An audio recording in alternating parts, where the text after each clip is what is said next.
going to give you guys a quick tour of the trailer here. It's a tilt deck, so I don't have to worry about ramps or nothing.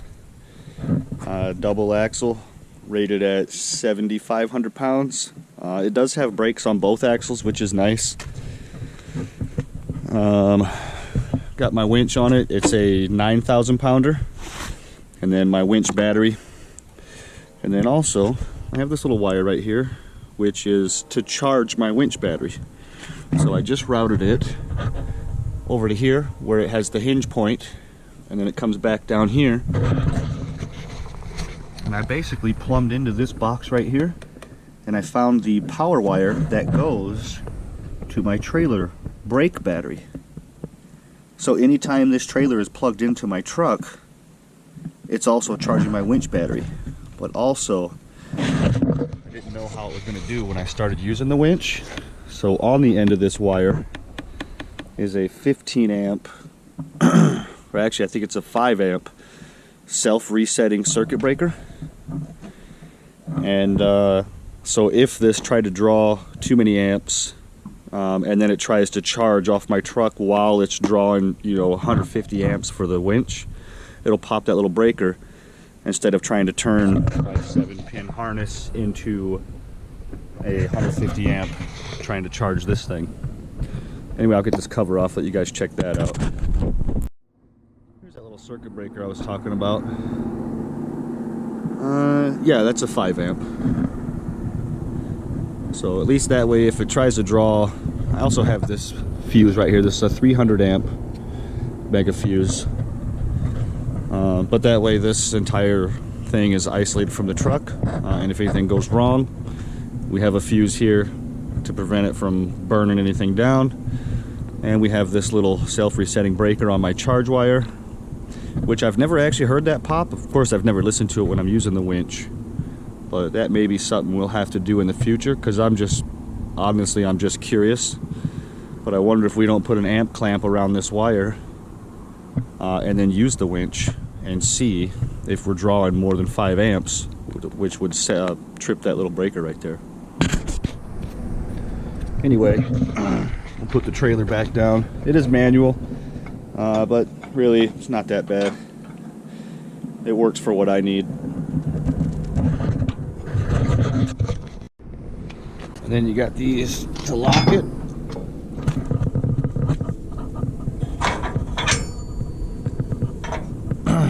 But honestly, sometimes when I load a car on here, like a heavy car, it's almost like the trailer will kind of shift just a little on the frame, and you can only get one of these to latch. So I'll leave the other one trying to latch, and then as I'm driving, hitting bumps and whatnot, then it'll square up and it'll latch on its own. But what I'd like to do is probably weld. Go to this side, you can see a little better.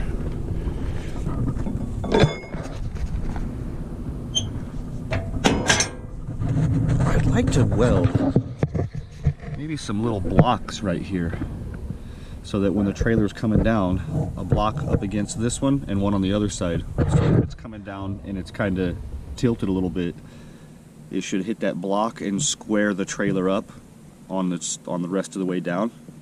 Almost like a saddle of some sort. But that way, like I said, it hasn't happened too often, but it just, if the car's got flats and just really have to load it up, maybe it'll kind of tweak the trailer just a little bit. In some cases, one of these won't latch. But other than that, I'm happy with it. I welded a few extra D-rings on it here. This is just a piece of angle that I had to mount my winch and stuff on. And yeah, overall, pretty good trailer. I like it. I do definitely pull it around all the time. It makes me money, and it's always transporting something. I think I paid around $4,500, $4,000, something like that for this trailer. I put these on just to make it a little more visible, easier to see. At night, you do kind of lose this thing, and you do have the light right there, but you just, sometimes it's hard to tell where the trailer's at relative to the lines on the street, coming around curves and stuff like that. And I added all this DOT tape just to make it more visible. But overall, like I said, I'm pretty impressed with it. Shortened up this bridle. This is for my snatching up vehicles. And then there's a shot of the winch up there. I do have that little cover on it, but I don't know if that's helping or not, because when I pull it off, there is a ton of dust and everything comes out, so it's almost like this thing just traps it all. But it does keep the sun from beating everything up. Arizona sun is angry. But yeah, this is my, just want to give you guys a quick trailer tour so you know what's going on. You guys will be seeing this in several videos, especially the home life videos where I'm doing my own stuff. This here is where you stow the jack handle. It's got these two clips here.